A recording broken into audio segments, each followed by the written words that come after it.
Alright, y'all, so we got an NBA video for y'all, top 10 if you will. It's basically just my top 10 NBA players. Not really mine, it's the top 10 NBA players. As you know, my opinions, I really just don't doubt opinions, I spit facts. So whatever y'all got going on is really just ignorance. Because, I mean, if you disagree with my list in any way, you're the problem, not me. You know, I really just can't be wrong when it comes to stuff like this. But let's get to it. So number 10, I got Joel Embiid. 76ers don't do real good this season. I got them as like maybe the number 2 seed. I think that they're better than Milwaukee, but Milwaukee's don't get that number 1. You know how Milwaukee is. They always get the number 1, especially the way their team is built. But anyways, Joel Embiid, he's gonna put up some stats. He's gonna go crazy against other big men. Not really any other big man that really can guard him. If we being honest, maybe Miles Turner. I guess maybe Giannis. I don't know. Joel Embiid really dominant. He's gonna get you a buck. He really can pass too, and he plays some good defense. Only problem is he be shooting threes like a dumbass. I don't know who tells him to shoot threes. Nobody's letting him. Nobody's telling him to shoot threes, bro. Maybe Ben Simmons. We want him to shoot some threes, but man, be pulling up straight breaking. I don't know what he got going. I need to fix that. But anyways, yeah, that's number 10. So at number 9, we got Kyrie Irving. One of the weird. I don't want to say weird, but he's just different. He's not built different. He is just different.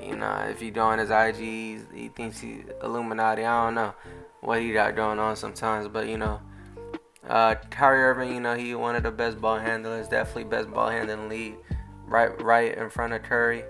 He can play mate. He's not the best passer, but he's getting better. I feel like, Kyrie Irving, he'll get you a bucket too. He'll put you on your ass. I mean, he might put you on NBA TV. You know what I'm saying? But yeah, he really nice, especially with KD. Let him rest his legs a little bit, so his points might go down. But it's better for the team, and he's still gonna be the same Kyrie. He don't get you a butt.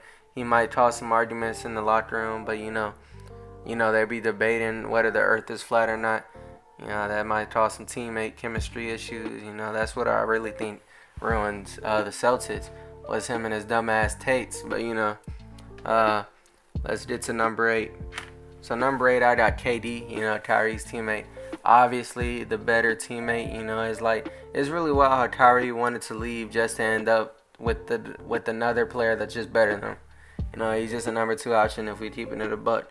But KD, he does not miss. If he misses, the goal was moved. He's he's probably the best scorer ever.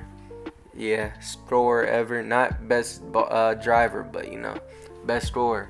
He'll get you a bucket, no doubt about it. Unstoppable shot. He's gonna do what KD does. Only thing hindering him is injuries. He's not gonna be 100% yet. Maybe not the whole season, really. And he's on the downfall because of his age. That's why he's not higher up. But KD is KD. We all know KD. And number 7, we got James Harden. James Harden fell off a little bit. All that Henny got to him. It might not have came quick, but it came sooner or later. All that Henny, all that party until 4 in the morning, practice at 8. It might have a little bit of a hinder on his game, but he don't do it. Drop 44 one day, then 29 the next. That's just how James Harden is. Can't really tame him, but then again, he is the best player on his team and has been. So you can't really be mad at him too much. Really got to be mad at the other players around him. I'm looking at you, PJ Tucker. But Harden, he didn't. He. I don't know what to say about Harden. He's just Harden. He's gonna drop 49 and then drop 30, which is still cool. But it's 40-point game, 30-point game, or late 29s. Like late 20s, 29, 28, 27, something like that. He's gonna get his stats up, because that's just what Harden does. He's gonna fill up the stat sheet. His percentages aren't even that bad either. That's just how he is though. He got better at defense. Next player up also got better at defense. Luka Doncic. I'm a Dallas fan. He really is number 1, but I don't want to make everybody any more mad than they probably already are. So I had to put Luka at 6. Luka got like over the summer, I can say, or not some really summer off season. That those 2 months, I guess, he got better at defense. Luka going crazy in the stat sheet. Only problem is his 3-point percentage. That boy, oh my God, boy started off the season shooting straight bricks. But everything else, he's playing back into game shape, which a lot of players are, and Luka's a big boy, so Luka playing back into game shape. KP's coming soon. The Mavericks really are a team you don't want to be playing against if we keep it a buck. And Luka's nice at almost everything. Only weakness in Luka's game, really, can't even say defense. That's not a weakness. He can move laterally. I feel like he's not fast, but he's quick. He's definitely an average defender, and really you can't knock him for being average. But that's number 6. Now number 5, we got Kawhi Leonard. Kawhi the Claw. He's still nice. He's not as nice as he used to be. I'm gonna be honest. Like with Toronto, I feel like that team just suited him. His new team doesn't really suit him. I don't feel like it looks good on paper, but when they play, it just don't look right. And they blew a 3-1 lead. Almost lost to my Mavs last year, but KP wasn't really playing. He got out so quick in that series, and he got ejected. So they really could have had a first-round exit, at least a Game 7, if the team they faced had their second-best player. And they blew a 3-1 lead to the Nuggets, which no excuses if we being honest, But yeah, so that's number 5. We all know who Kawhi is. Number 4, Giannis. I gotta put Giannis right here, man. Giannis, he nice at offense and defense, but it's just, as we seen it with Miami, bruh. If you build that wall, there's nothing that man can do. So it's kind of bad to say it, but he is a one-trick pony until he learns to shoot or do something else. He's like passed out Siakam, except he actually makes his shot. Passed out Siakams don't brick, but he does those spins. He does that Euro step. He really don't even be getting fouled, but the rest be calling it a foul. It's whatever. That James Harden superstar treatment, LeBron James treatment.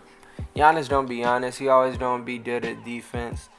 And his size makes him good at almost everything, but as long as he doesn't know how to shoot well, he takes like 3-pointers per game, maybe 4, and he makes like 1 or 2, but you can tell he's not consistent.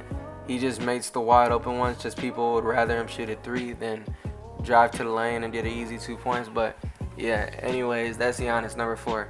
Number 3, this is like the 3rd week of the NBA by the time I'm recording this. Steph Curry is on demon time. He said he was not playing after the first 2 games, I think. They looked embarrassed.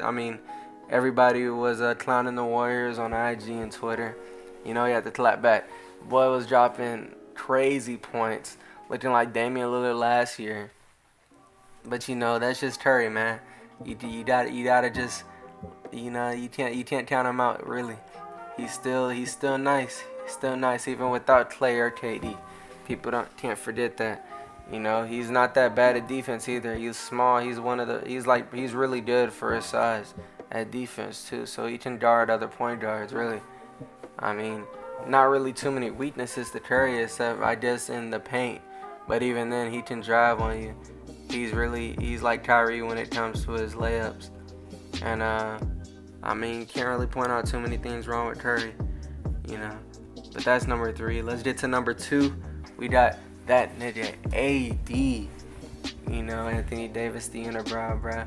Really 1 and 2 interchangeable. Damn. But y'all know who the number 1 and 2 spot is. There's no question. But number 2, Anthony Davis, he's nice. He's gonna get a board. He's gonna get a bucket. That mid-range shot is so lethal. He's like Dirk when it comes to his shooting, bruh. He doesn't miss that jumper. Really bats you down and just puts it over you. He's like Joel Embiid, but he can do it from farther away.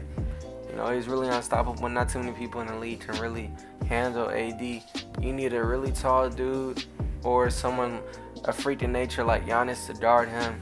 It's crazy how good he is, but That's number two. We all know AD, really. Come on now. Now, number one, do I really even have to say it? It's the king, you know, after he won his championship. Give me some respect. You know what I'm saying? You know, the Lakers, I mean, they're a two-headed monster until they did that three-piece. Because, I mean, Kuzma? Come on now, that boy some butt cheat. Let's keep it a butt. You know, especially since he came out my boy Luka a few years back. You know, I can't respect that. And, you know, really, they just need one more piece and they don't be unstoppable because they got the two best players in the league. You know, Bryant. His stats might fall, but when it comes to playoff time, especially when he's going against a real team, you know, he's going to show out. Yeah, it's just Bron. I mean, not too much you can do about him. You can only hope to contain him. You know, you can hope that he drops 25 and like 8 assists. That's a bad night for LeBron if we're being honest, especially in the playoffs. You gotta hold him under 30 and don't let him feed everybody because he's so great. He just draws so much attention and he's like one of the best passers ever. So then it's just you don't know what to do. But thank God the Lakers bench or whatever is not good. You know, they got Dennis Schroeder and Montrezl Harrell, but you mean unless they get like another superstar or all-star, they're really beatable. If to be honest, they might be the best, but they're still beatable. But you know, that's LeBron and AD. That's the end of the video, really. My list is 100% FAXX. Can't name one spot that I messed up on. I mean, really, I could really do a top 100, no misses. Everybody in the world stop what they doing, watch this video, and really they can just tell, oh yeah, that nigga spitting FAXX. But yeah, that's about it. Make sure y'all subscribe. Follow me on Twitter too. Follow me on Twitter. Subscribe to my YouTube. You know, like the video if you liked it. If you disliked it, like it anyways, bitch ass boy. But yeah, that's about it. I'll see y'all later. Peace.